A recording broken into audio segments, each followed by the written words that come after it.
I'm Russ Milheim from the Direct. Thank you for spending your time today to talk to me about the show. Absolutely. Thanks for having me, Russ. Of course, of course. Well, congratulations on it, first and foremost. Thank you. It was a lot of fun, and it looked like a lot of fun to work on. It's a lot of fun to work on. Yeah. I want to start with just a simple question. Tell me your connection to the franchise, to Star Wars. How Ooh. close are you to Star Wars? It's the reason that I've developed a love for cinema as a whole. It was like my first actual obsession in life, I think. It was the first thing that I kind of like sunk my teeth into and just really started to kind of become my whole personality. I remember for about like a month when I was, I think, 7, I would just walk around school with a Padawan braid.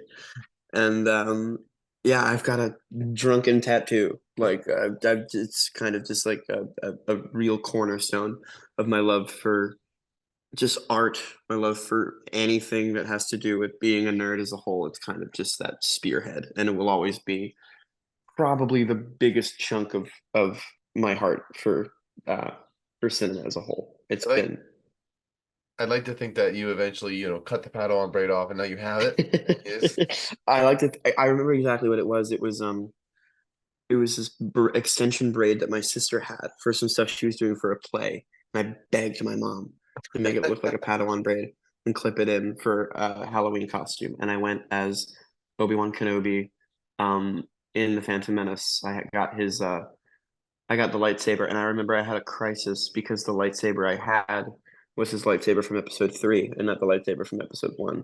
So the Padawan braid did not match with the lightsaber, the movie that I was in. And my mom was like, no one's gonna care. And I was like, but I care. This is important. This is the real That's fair. deal. Now, obviously, a lot of fun behind this project is it's like a what if story, right? There's a lot of Yeah. different fun changes. So for you, what was your favorite change that they played with? There's a lot of Oh, them. I think Beach Bum Luke is probably the funnier thing that I could have ever experienced. And to know that Mark was on board to do it, incredible. And I like to think that Mark read this. I haven't talked to him about it, I haven't seen him, or I've met him once before. Um, but I like to think he read the script and just felt it and found it refreshing, and if refreshing enough to sign on to do it, which we're all very, very honored for. But I think it's just such a fun little spin, and it leaves so much room for Mark to just play. And Mark, of course, is one of the great uh, most like one of the most iconic actors alive, but also one of the great voice actors to still be doing it with one of the more impressive repertoires in voice acting. So I think it was like a really cool combo of things to come together and really just feel like a bow on top of already a really killer show. I think Darth Jar Jar is probably going to be a fan favorite. Come on, right? Are you kidding me? Yeah. Like people have been trying to get this to be a thing for like 10 years now. Is that a meme you've been invested in the past? Oh, have I ever? I know the whole spiel. I've watched all the breakdowns of Phantom Menace of those little like bits of him in the background, maybe doing the mind tricks and stuff. How can a not force user do a somersault that high in the air before he Right? jumps in the lake? How does it happen? It Something doesn't. suspicious. Sounds suspicious. And now, For thanks to you, sure. it all happened. So, I'm honored to be a part of that. now you played Sig in the film.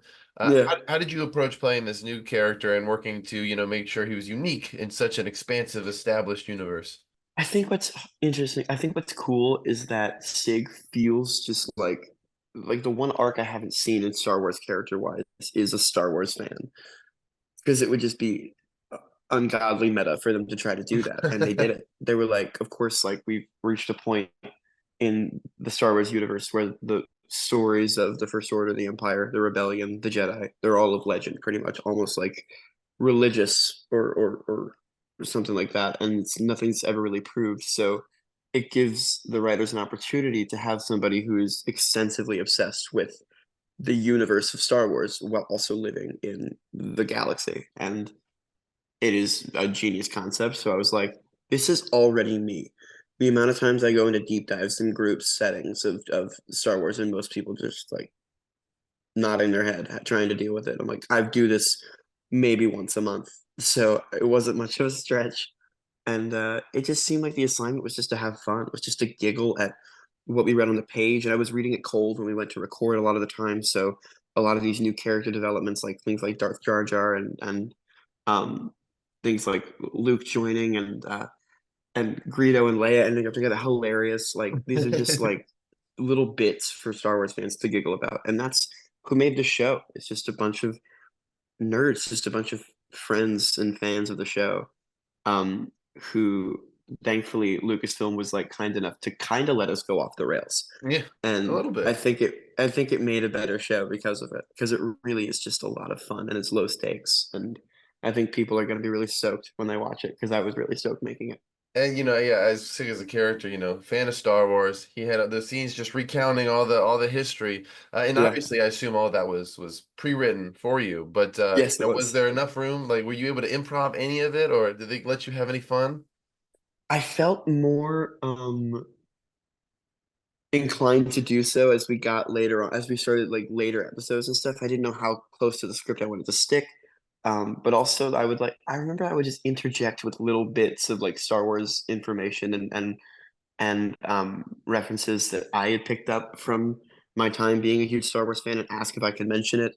And a lot of times it was like a yes, we'll record it, but maybe not because Lucasfilm has to sign off on anything like related to the Star Wars universe as to whether or not we can like make it weirdly canon in this new show that we've made.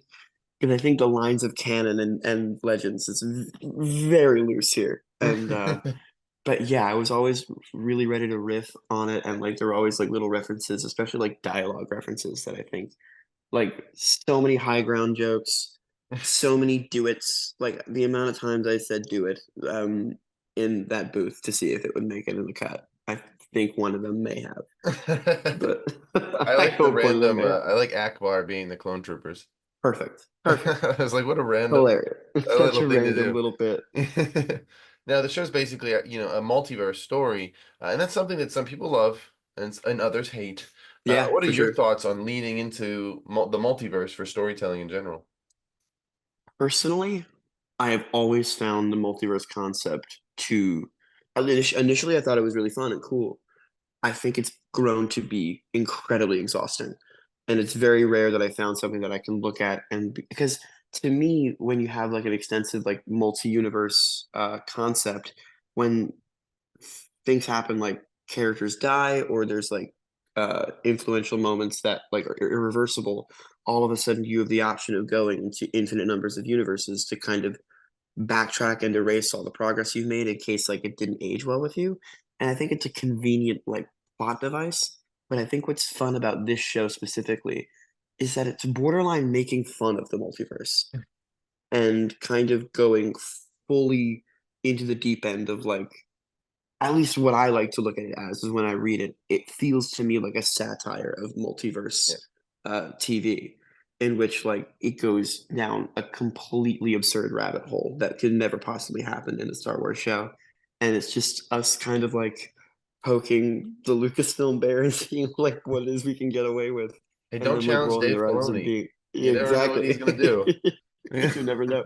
But yeah, they kind of just let us like, or at least just like have playful fun with the concept of the multiverse. Yeah. And I think it makes it refreshing and really fun. Now, let's talk about droids. What is your Yeah, personal please. favorite, and how does it compare to Servo? Servo rocks because Servo's like when you have like a really, really old dog and like you love him so much and you've had him for years, but like he smells, he doesn't really get up very easily anymore. Sometimes he poops before he goes outside, but he's like the man. Yeah. And like that's kind of just the vibe. It's just like a really old senile dog, and it's very fun. And I didn't piece together who it was that was playing him, and it turns out I'm actually a very, very big fan. And he's actually my buddy who I live with. Finn is a very good friend of his who works on his show Smiling Friends, which is also a genius piece of work. Very different from this, but Just a little bit. just a little bit. But my favorite droid, I think, weirdly enough, is probably just because of how useful and versatile it might be. I think BD1 from Okay. Fallen Order and Survivor might be my favorite droid. Or at least if I was to pick one, I would probably pick him. Because also, like, if you That get guy's injured, nice. then yeah, Chopper's pretty rad too. All That's super sick. He feels like just like a sassy R2. right. And R2's already pretty sassy. People are like, "Oh, but R2's the best," and I'm like, "Well, maybe not." R2 is the best. And I think like when it comes to like who am I gonna like want to like chill with? the most. R2 is for sure the one. But practicality wise, I think I'm going BD, and I think people might be pissed when I say that. But I think also like if I get injured, I can just Star I'm Wars good. fans pissed? I don't think that really happens very often, so you might be safe. Yeah. Pivoting a little bit, there's actually an upcoming live action Star Wars show, Mm, called Skeleton Crew. That yeah. actually feels very reminiscent of Stranger Things. Have you heard of it? Yeah. Have you caught on to how it really does kind of feel like Stranger Things, but in the Star I've Wars not universe? I've not been keeping up with the updates for Skeleton Crew. Now I know that I have to know that you told me about it. But I haven't been keeping up with so much of the TV around the universe and stuff. And now I've kind of like after filming this and getting ready for the release, I've kind of been going on more of a deep dive of all the new stuff that's been out. And that's one I'm gonna keep in mind for sure. I wish I had a better answer. No, that's fine. I just wanted to ask about it because that was kind of the big thing with it. Is like, oh, guys, this is going to be like Stranger Things and Star Wars, and I was like, well, that sounds fun. Which is a pretty dope crossover. Yeah. I'm about it. I'm about it. Where are you in the live action Star Wars universe, man? I'm trying to get on in there. Yeah. I've been planting the seeds. I've been saying what I need to say. Oh, hang on, maybe let's do this interview. Yeah. I'm here whenever you want to hire me. Yeah, I'm gonna jump back to rebuild the galaxy in a second, but I want to ask Please, real yeah. quick about Stranger Things season 5. Shoot, yeah, please do. Any ideas when fans might be able to finally see those last episodes, and what vague teases can you offer as to what Dustin's gonna be going through in his last journey? The plan for people seeing it is definitely the plan is next year. That's the goal. And there's always setbacks. There's always things that come into play when making a season, especially one that's huge. So there's no guarantees, but I think next year is a safe bet. Um, when it comes to everything that like Dustin specifically is going through, it's been so long since I've like read all of like the breakdowns of like what Netflix is like. Don't say this. Like literally, like they're always Just watching. spoil the last episode. Um, Just go and for yeah, I'm just okay. I'll give you like the transcript of it. the last one. Yeah, it'll be good. Um, I think it's a different vibe for sure because obviously things are a lot different going into this season comparatively to past ones. Whereas in the last season, in season 4, we kind of see there are small victories around in the sense that like it seems like Vecna's been subdued, especially by the teens when they went in, Molotov cocktailed the crap out of him and blew him up out the window.